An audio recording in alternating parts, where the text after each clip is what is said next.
క్రీస్తునందు సహోదరి సహోదరులారా, ప్రభువైన యేసుక్రీస్తు నామములో హృదయపూర్వక వందనాలండి.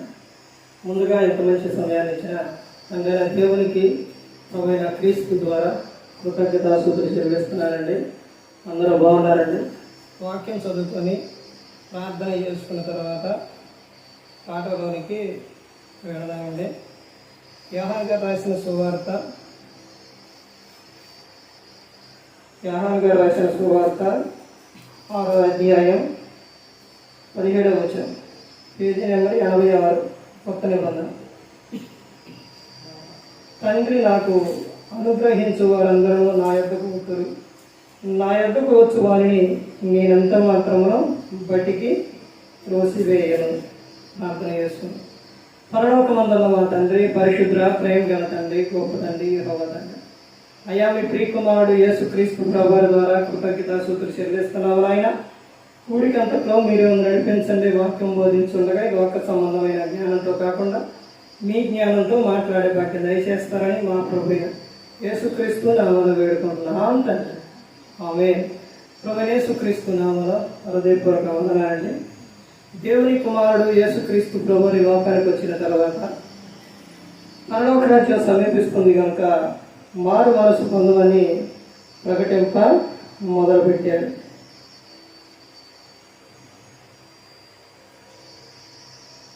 క్రీస్తు అంశం ఏంటంటే, క్రీస్తు యొద్దకు నీవు వస్తే, క్రీస్తు యొద్దకు నీవు వస్తే,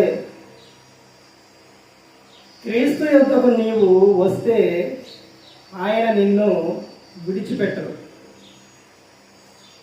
ఒక వ్యక్తి దేవుని యొద్దకు రావాలి అని, క్రీస్తు యొద్దకు రావాలి అని అంటే, ఇక్కడ యేసుక్రీస్తు ప్రభువు చెబుతున్న సందర్భం ఏంటంటే, తండ్రి నాకు అనుగ్రహించు వారందరూ నా యొద్దకు వత్తురు.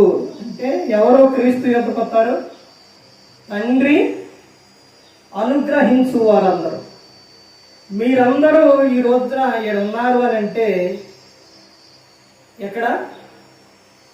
సంఘములో మీరున్నారంటే తండ్రి మిమ్మల్ని ఏం చేశారు? అనుగ్రహించారు. మనిషి నా ఇష్టం అనుకుంటాడు కానీ మనిషి ఇష్టం ఏదీ లేదు. ఈ లోకంలో నువ్వు భూమి మీదకి ఈ లోకానికి రావడానికి జగతికి పునాది వేయబడక మునిపే నిన్ను ఏర్పరచుకున్నావు. ఆయన దృష్టిలో నువ్వు అప్పుడు ఉన్నావు కాబట్టి ఈ లోకంలో మనం ఉన్నాం. తర్వాత రెండోది, సంఘములోనికి నువ్వు వచ్చావు అని అంటే తండ్రి అనుగ్రహిస్తే నువ్వు వచ్చావు. నీ అంతలో నువ్వు రాలా. మనంతటికి మనం ఈ లోకంలో బుట్ల. తండ్రి అయిన దేవుడు ఎప్పుడో జగతికి పునాది వేయబడక మునిపే ఏర్పరచుకున్నారు కాబట్టి మనం ఈ లోకంలో ఉన్నాం. రెండవది, సంఘంలోకి నువ్వు వచ్చావు అని అంటే దేవుడు నిన్ను అనుగ్రహించారు, నీ మీద దృష్టి పెట్టారు, నీకు ఆలోచన ఇచ్చారు, నిన్ను నడిపించారు, నిన్ను కాపాడారు, నిన్ను రక్షించారు. అంటే అసలు చూడండి, దేవుని కన్నులు నీ మీదే ఉన్నాయి. దేవుడు నిన్ను చూస్తున్నారు. నీ ఆలోచన, నీ నడక, నీ ప్రతి ఒక్కటి కూడా ఆయన చూస్తూ ఉన్నారు. అలా చూస్తున్నారు కాబట్టి ఆయన నిన్ను విడిచిపెట్టలేదు. ఆయన నిన్ను అనుగ్రహించాడు. అనుగ్రహించు వారందరూ ఎక్కడికి వస్తారంట?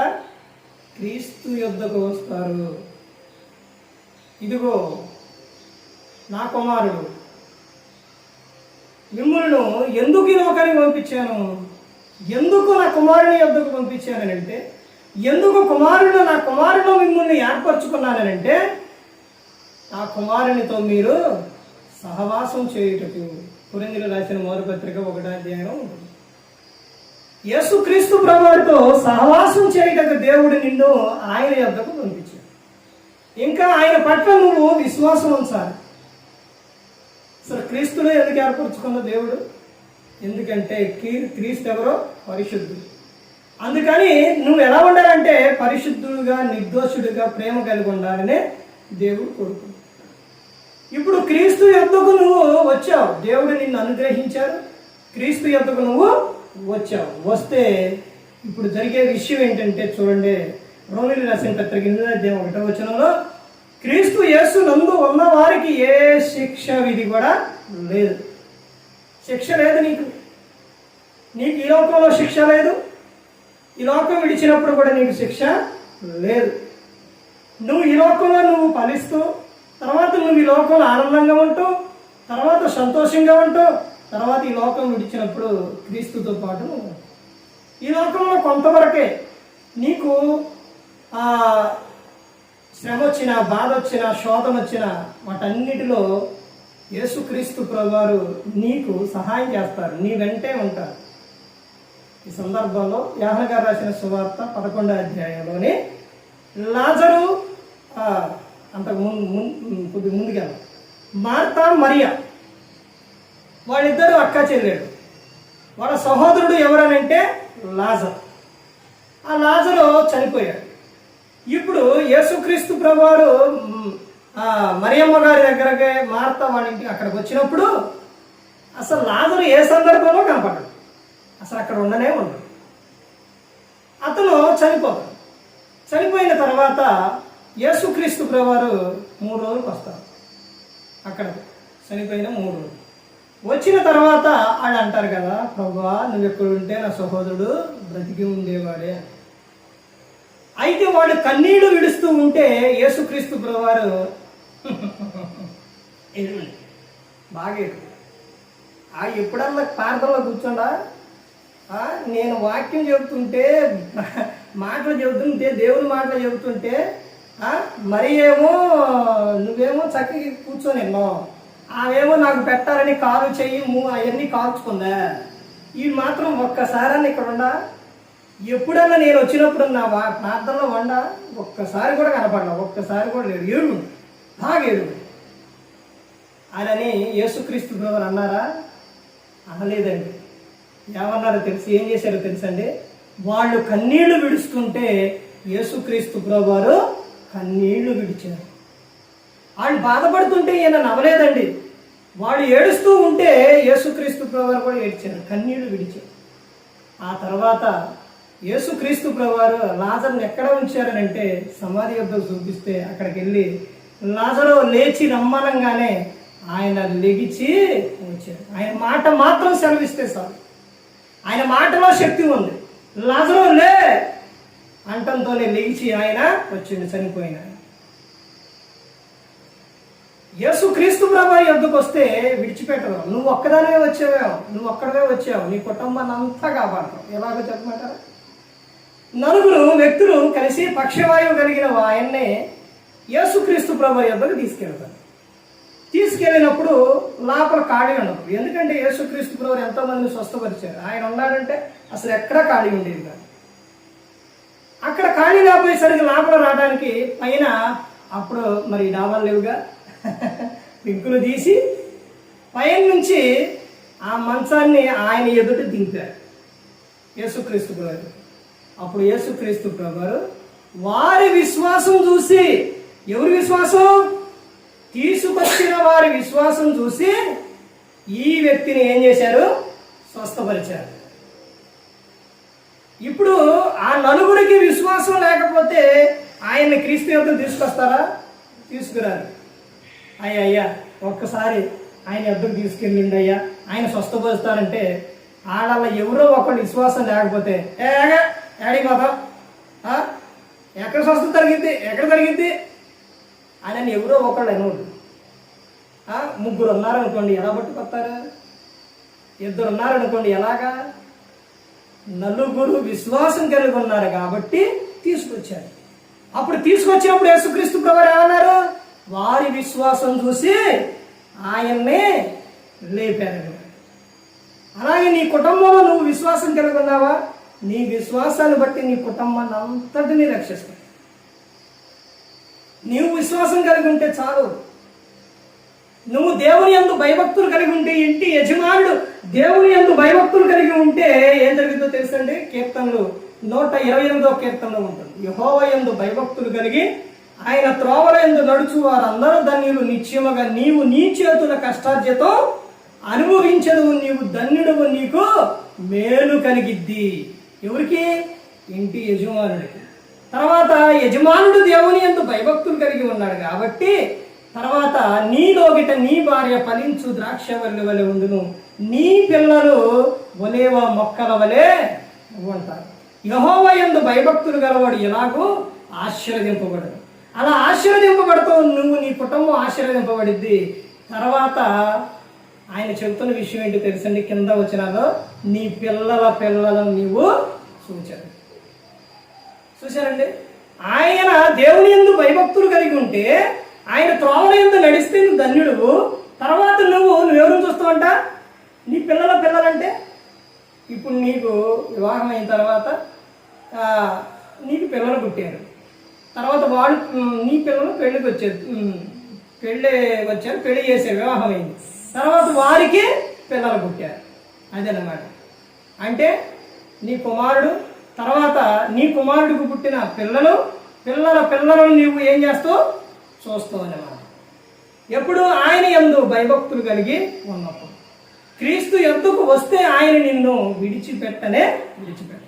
ఏ శిక్ష విధి కూడా లేదు. తర్వాత మూడో విషయం అక్కడే చెబుతున్నారు కదా, ఏమని చెప్తున్నారంటే, నా ఎద్దుకు వచ్చు వారిని నేను ఎంత మాత్రము బయటికి త్రోసి వెయ్యను.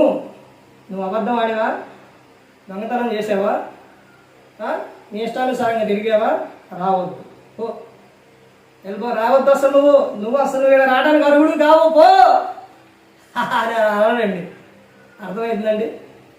నువ్వు పొరపాటుగా గబుక్కరంటే అబద్ధం ఆడినా, ఏ విషయమైనప్పటికీ ఆయన ఎదుట నువ్వు పశ్చాత్తపడితే ఆయన అసలు నిన్ను విడిచిపెట్టే ఆయన కానే కాదు. ఈ సందర్భంలో ఒక విషయం ఏంటంటే, ఇద్దరు కుమారుడు ఉన్నారు. ఈ సందర్భం అందరికీ తెలుసు. చిన్న కుమారుడు తన ఆస్తి తీసుకొని దూర ప్రాంతం వెళ్ళి దుర్వ్యాపారం చేసి మొత్తం కూడా దాన్ని పోగొట్టుకుంటారు. తర్వాత అంతా అయిపోయిన తర్వాత ఫ్రెండ్స్ మొత్తం ఏం చేశారు, ఆస్తి ఉన్నప్పుడు, డబ్బు ఉన్నప్పుడు మొత్తం, అరే నువ్వు నా ఫ్రెండురా, నా స్నేహితుడురా, అరే నీకేం తగ్గురా, ఏం నీకు అదేం కావాలరా, మా ఇంటికి వెళ్దావా, అక్కడికి వెళ్దావా, అసలు ప్రాణం ఇస్తాము నీకు, ఇవన్నీ చెప్పిన వాళ్ళు ఆ మొత్తం డబ్బంతా అయిపోయేసరికి ఏం చేశారు, వదిలిపెట్టి వెళ్ళిపోయారు. ఆ తర్వాత తినడానికి ఏమీ లేదు, ఫ్రెండ్స్ ఎవరూ లేరు, డబ్బు ఉన్నంతసేపే ఎవరైనా కానీ, తర్వాత ఎవరు ఉండరు. నీకు ఆరోగ్యం ఉన్నంతసేపే, ఆరోగ్యం పోతే ఎవరు రారు. నీ దగ్గర ఏదన్నా ఉంటేనే వస్తారు, నీతో అవసరం ఉంటేనే వస్తారు, లేకపోతే రారు, వదిలిపెట్టి వెళ్ళిపోతారు. పెద్దలో సామెత చెబుతారు, ఏంటది, బెల్లం ఉన్నంతసేపే ఈగలు, బెల్లం తీపైపోతే ఈగలు ఉండవాడా. అలాగే నీ దగ్గర ఏదన్నా ఉంటేనే, అలాగే కుమారుడి విషయాల్లో జరిగిన విషయం అదే, మొత్తం అయిపోయింది, ఎట్టోలో వెళ్ళిపోయారు, తినటానికి కూడా ఏం దొరకట. నీ దగ్గర డబ్బు లేకపోతే, నీ దగ్గర ధనంగా లేకపోతే ఎవరో ఏం పెట్టరో. అర్థమవుతుందంటే, యవ్వనంలో ఉన్నప్పుడు నువ్వేదో ఒకటి చేసి సంపాదించాలి. సంపాదించడం తప్పు కాదండి, అది అన్యాయంగా చేస్తే తప్పులే, కానీ నువ్వు సంపాదించుకోవడంలో తప్పు లేదు. సంపాదించుకుంటే నువ్వు గౌరవంగా బతుకుతావు, సంతోషంగా బతుకుతావు. అదే యేసుక్రీస్తు ప్రభువు చెప్పిన విషయం ఏంటో తెలుసండి, యోహాను సువార్త 15:7 నా యందు మీరును మీ యందు నా మాటలో నిలిచి ఉన్న ఎడల మీకేది ఇష్టం అడుగుడి, మీరు బహుగా ఫలించాలి. నువ్వు అన్ని విషయాల్లో కష్టపడు, సంపాదించు, ఏదన్నా వ్యాపారం చేయి, నువ్వు జాబ్ చేయి, ఏదైనా కానీ సంపాదించు, నువ్వు బహుగా ఫలించు. అలా ఫలించడం వలన నువ్వు ఏం జరుగుతుందో తెలుసండి, తండ్రి మహిమపరచబడును. తండ్రి మహిమ వస్తుంది. అబ్బా చూసావా, వీళ్ళు క్రీస్తుని నమ్ముకున్నారు, దేవుని నమ్ముకున్నారండి, అందుకే వాళ్ళు అలా ఫలించారు. అప్పుడు దేవునికి ఏమొచ్చింది, మహిమ. అప్పుడు మీరు నా శిష్యులగుదురు అని యేసుక్రీస్తు ప్రభువారు చెబుతూ ఉన్నారు. ఫలించాలి. క్రీడ నువ్వు ఆత్మలో వర్ధిల్లుతున్న ప్రకారం సౌఖ్యంగా అన్ని విషయాలు కావాలి, వర్ధిల్లాలి. నువ్వు అన్ని విషయాల్లో వర్ధిల్లాలి, అన్ని విషయాల్లో బాగుండాలి. అర్థమైందండి, ప్రతి ఒక్క విషయాల్లో. తర్వాత ఇక్కడ చెబుతున్న సందర్భం ఏంటంటే, ఆ తర్వాత ఇతని దగ్గర ఏమీ లేదు, మొత్తం ఎటువంటి వెళ్ళిపోయారు, తినటానికి కూడా లేదు. ఇప్పుడు ఆ ఎంట ఉన్న వాళ్ళే డబ్బులు ఆపోయేసరికి రారా, పోనీ లేరా, అప్పుడు ఉన్నప్పుడు పెట్టావు కదరా, ఎంజాయ్ చేసావు కదా, రారా అని కన్నా ఎవరైనా పిలిచారా? గ్రంథంలో ఏమైనా ఉందంటే లేదు, ఎవరో పిలవాలా. ఆకలికి తట్టుకోలేక పందులు తినే పొట్టు వరకు వెళ్ళిపోయాడు. ఆ పొట్టుగాడికి వెళ్ళి తిందాం అనుకునేసరికి అది పందుల ఆహారంగా అయ్యింది తింటే అవి ఏమని అన్నాయి. అవి కూడా తినలా. తట్టుకోలేక అప్పుడు ఒక ఆలోచన వచ్చింది ఆయనకి. ఏంటనంటే నా తండ్రి దగ్గరికి వెళ్ళి నా తండ్రి దగ్గర కూలి వాడే ఏం చేస్తారు, సమృద్ధిగా తింటారు, నేను ఇక్కడ ఆగగా చచ్చిపోతున్నా. అప్పుడు అతను అనుకుంటాడు కదా, నా తండ్రి దగ్గరికి వెళ్ళి, తండ్రి పరలోకమందు దేవునికి నీకును విరోధముగా నేను తప్పు చేశాను, నన్ను క్షమించు అని అడుగుతానని లెగిచి పరిగెత్తుకొని వస్తూ ఉంటే తండ్రి ఎదురుగా వెళ్ళి పరుగున ఆ కుమారుని కౌగలించుకొని ఏం చేశారంటే ముద్దు పెట్టుకొని, నా కుమారుడు తప్పిపోయి దొరికిండు, చనిపోయి బ్రతికిండని ప్రశస్తమైన వస్త్రాలు చేసి గొప్ప విందు చేసింది అనమాట. అక్కడే ఉంటే ఎన్ని బాధలు పడాడు, చాలా ఇబ్బంది పడాడు. తండ్రి వద్దకు రాబట్టి ఏం జరిగింది, సంతోషంగా ఉంది. రావడానికి కారణం ఏంటి, తప్పు చేసిండు. కానీ ఏమనుకోండు, నన్ను క్షమించు తండ్రి అని అడుగుతాడు. అదేవిధంగా నువ్వు అబద్ధం ఆడావు, లేకపోతే నువ్వు ఏదైనా ఒక తప్పు చేసావని నువ్వు దేవునికి దూరం అవ్వకూడదండి. దేవునికి దూరం అయితే నరకానికి వెళ్ళిపోతావు. దేవునికి దూరం అవ్వకుండా ఏం చేయాలి, ఆయన యొద్దకు వచ్చి పశ్చాత్తపడాలి. ఈ సందర్భంలో ఇద్దరు వ్యక్తుల గురించి, పేతురు, ఇస్కరియోతు యోధ, ఇద్దరు తప్పు చేశారు. పేతురు గారు ఏం చేశారు, అప్పటిదాకా ప్రభు వెంబటే ఉండి ఆ తర్వాత ప్రభువుని శిలువకు తీసుకెళ్ళినప్పుడు అక్కడ చలి కాచుకుంటుంటే చలికాలంలో నువ్వు ఒక అమ్మాయి వచ్చి నువ్వు ఆయనతో కూడా ఉన్నావు కదా అంటే నేను మళ్ళీ ఇంకోసారికి వెళ్ళిన తర్వాత నువ్వు ఆయనతో తిరిగినోడు కదా అంటే కాదు మళ్ళీ ఇంకోసారి 3 సార్లు అబద్ధం ఆడంగానే ఏమైంది, కోడి కూసింది. ఇప్పుడు ఆ విషయం ప్రభువారు ముందే చెప్పారు, నువ్వు నన్ను ఎరగమని ముమ్మారు అనగానే కోడి కూసిద్దని ముందే చెప్పాడు ఆయన. ఆ విషయం గుర్తొచ్చి ఏం చేసిండు, గోడ పక్కకి వెళ్ళి ఏడ్చి పశ్చాత్తాపడ్డాడు పేతురు గారు. యోధ ఇస్కరియోతు ఏం చేసిండు, ఆయన ముద్దు పెట్టుకొని అప్పగించిన తర్వాత ఆ తర్వాత సాతాను ఏం చేసిండు, నువ్వు తప్పు చేశావు నీతిమంతుడిని, పరిశుద్ధుడిని, రక్షకుడిని, యేసుప్రభుని నువ్వు అప్పచెప్పావు అని హృదయంలో గుచ్చుతుంటే తట్టుకోలేక ఊరెలుపులకు వెళ్ళి ఉరి పెట్టుకొని చనిపోయాడు. పేతురు గారు ఏం చేశారు, పశ్చాత్తాపడ్డాడు. యోధ ఇస్కరియోతు ఏం చేసిండు, ఊరెలుపులు వెళ్ళి ఉరి పెట్టుకొని చనిపోయాడు. అదేవిధంగా నీవు ఒక తప్పు చేసేవని దేవునికి దూరం అయిపోయి నేను ఇక మందిరానికి వెళ్ళను, నాకు దేవుడు వద్దు అని అంటే నరకానికి వెళ్ళిపోతావు. నువ్వు ఒక అబద్ధం ఆడినా పొరపాటునే చేసావు, దేవుని యొద్దకు వచ్చి ఏం చేయాలి, నువ్వు ఒప్పుకో, నీ తప్పు ఒప్పుకో, ఆయన క్షమిస్తారు. ఆయన అవకాశాలు ఇస్తారు. ఎంత మాత్రము బయటికి త్రోసేయను అని చెప్తున్నారు. ఎంత మాత్రం నిన్ను విడిచిపెట్టడం, నువ్వు ఈ లోకంలో ఉన్నంత కాలం నిన్ను విడిచిపెట్టడు. అదే యేసుక్రీస్తు సందర్భంలో చెప్తాను. మనిషి కుమారునికి విరోధముగా మాట్లాడువానికి నేను పాపక్షమాపణ కలదు కానీ పరిశుద్ధాత్మ దేవుడిని దుఃఖపరచువానికి ఈ యుగమందైన వ్యతిరేకంగా మాట్లాడువానికి ఈ యుగమందైన యుగమందైన పాపక్షమాపణ లేదు అంట. ఇప్పుడు యేసుక్రీస్తు ప్రభువారికి వ్యతిరేకంగా నువ్వు మాట్లాడినా నేను విడిచిపెట్టరు. ఆయన తలుపు యొద్ద నుండి తట్టుచున్నాడు. నువ్వు తలుపు ప్రేమతో తీస్తేనే ఇలా తీసావు. తలుపు ఎవరో కొడుతున్నారు, ఇలా కొడుతున్నారు, తలుపు తీసావు. తలుపు తీయంగానే ఎవరు, ప్రభువా నువ్వా రా, ప్రభువా రా అంటే వత్తర్లే కానీ నువ్వా ఆగా అని లేకపోతే లాభలే ఉంది. ఎవరంటే అమ్మా నేనంటే నువ్వా అంటే రాడట్ట. అర్థమైందంటే ప్రేమతో నువ్వు తీస్తేనే. అదేవిధంగా సేవకులు చూడండి, వెళ్ళిన చోట ప్రేమ కనపడితేనే సేవకులు ఉంటారు. ప్రేమ గల లేకపోతే సేవకుడు అక్కడ నిలవలేడు, అక్కడ ఉండలేడు. అసలు ఇదివరకు సేవకులను ఎంతో ప్రేమగా చూసేవారు. ఈ రోజున ఆ ప్రేమ లేదండి, ఆ గౌరవం లేదు.